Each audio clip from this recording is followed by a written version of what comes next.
1,10,000 మంది ఇంజనీరింగ్ విద్యార్థులు గ్రాడ్యుయేట్స్ అవుతుంటే 1,10,000 మందికి ఇంజనీరింగ్ పట్టాలు ఇస్తున్నాం కానీ వాళ్ళకి సరైన సాంకేతిక పరిజ్ఞానాన్ని సరైన అనుభవాన్ని మనం అందించలేకపోతున్నాం. అందుకే ఒక పక్కన డిమాండ్ ఉంది, ఇంకొక పక్కన సప్లై ఉంది. కానీ డిమాండ్ సప్లై మధ్యలో there is an gap between demand and supply.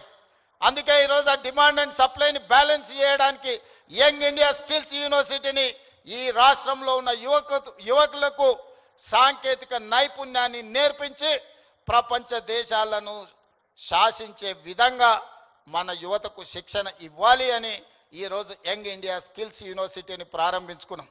అదేవిధంగా ఒలింపిక్స్ చూసిన తర్వాత నేను కొన్ని దేశాలు వెళ్ళొచ్చిన. సౌత్ కొరియా 4 అంటే ఒక హైదరాబాద్ జనాభా ఎంత ఉంటుందో అంత జనాభా ఉన్న ప్రాంతంలో ఈరోజు ఒలింపిక్స్లో 32 మెడల్స్ వచ్చినాయి. 32 గోల్డ్ మెడల్స్లో ఒకే ఒక సౌత్ కొరియన్ స్పోర్ట్స్ యూనివర్సిటీ అని ఒక 30 ఎకరాలలో ఉన్న యూనివర్సిటీలో 16 గోల్డ్ మెడల్స్ వచ్చినాయి. 16 గోల్డ్ మెడల్స్లో ఒక అమ్మాయికి 3 గోల్డ్ మెడల్స్ ఒలింపిక్స్లో సాధించింది. సౌత్ కొరియాలో ఒక అమ్మాయి 3 గోల్డ్ మెడల్స్ సాధిస్తే 140 కోట్ల జనాభా ఉన్న భారతదేశం ఒక గోల్డ్ మెడల్ సాధించలేదంటే ఆ దేశంలో ఉన్న ఒక అమ్మాయితో 140 కోట్ల మంది మనం పోటీ పడలేకపోతున్నాము అని అంటే ఇది ఆలోచన చెయ్యాలి. అందుకే ఈరోజు వీటన్నిటిని చూసినాం.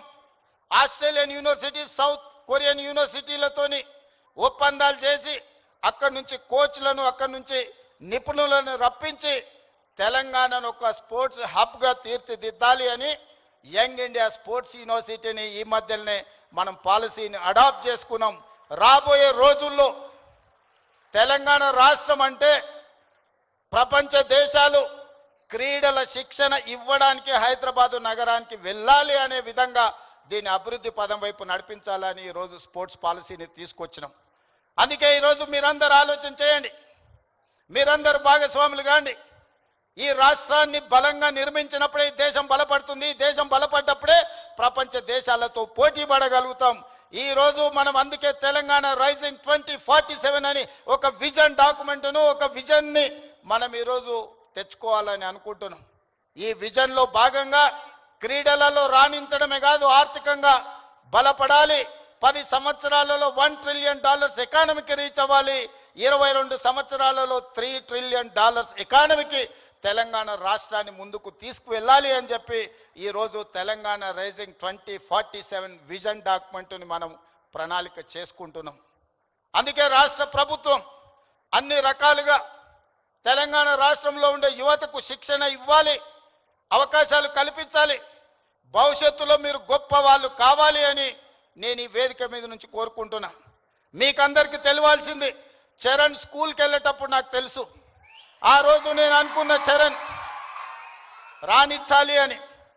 ఈరోజు నేను గర్వంగా ఫీల్ అవుతున్నా.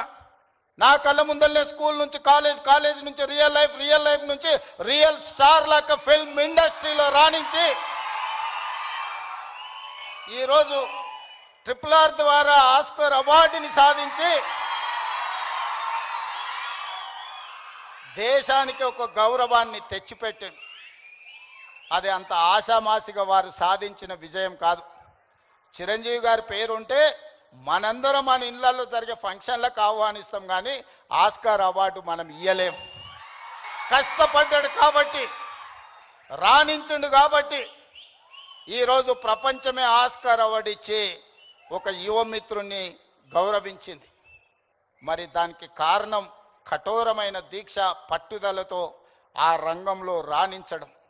అందుకే మీ అందరికీ ఈరోజు సినిమాలలో వాళ్ళు పోషించే పాత్రలు కాదు, రియల్ వాళ్ళ లైఫ్ని ఆదర్శంగా తీసుకోండి.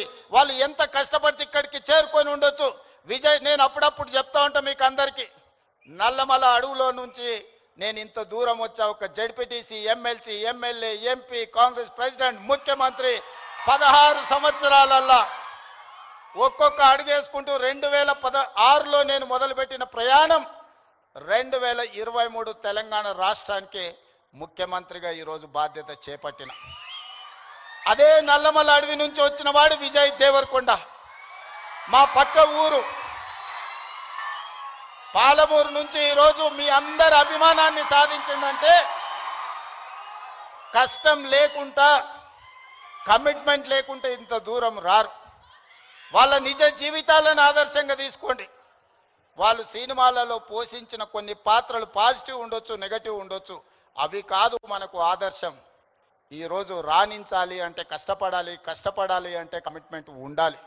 అందుకే ఈరోజు స్కూళ్ళలో, కాలేజీలో ఎక్కడైనా ఈ మాదక ద్రవ్యాలకు సంబంధించిన సమాచారం ఉంటే పోలీసులకు మీరే చేరవేయండి. ఇంతకుముందే టోల్ ఫ్రీ నెంబర్ని మీకు అందరికీ డిస్ప్లే చేసిండ్రు. నో డ్రగ్స్ అనే దానికి మీరే వారధులుగా కాండి.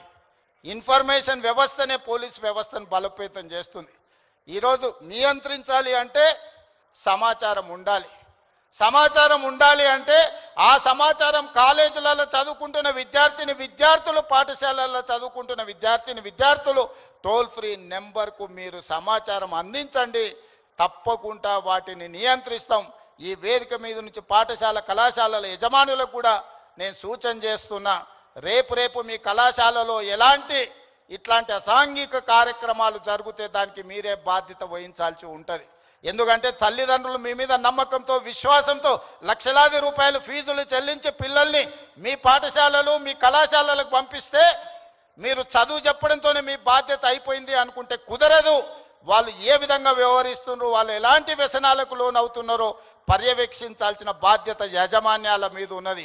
రాబోయే రోజుల్లో మా డీజీపీ, నా యాంటీ నార్కటిక్స్ అధికారులకు నేను ఆదేశాలు ఇస్తున్నా. ఏ కళాశాల, ఏ స్కూలు ప్రాంగణంలో ఎక్కడైనా గంజాయి, డ్రగ్స్ ఆనవాళ్లు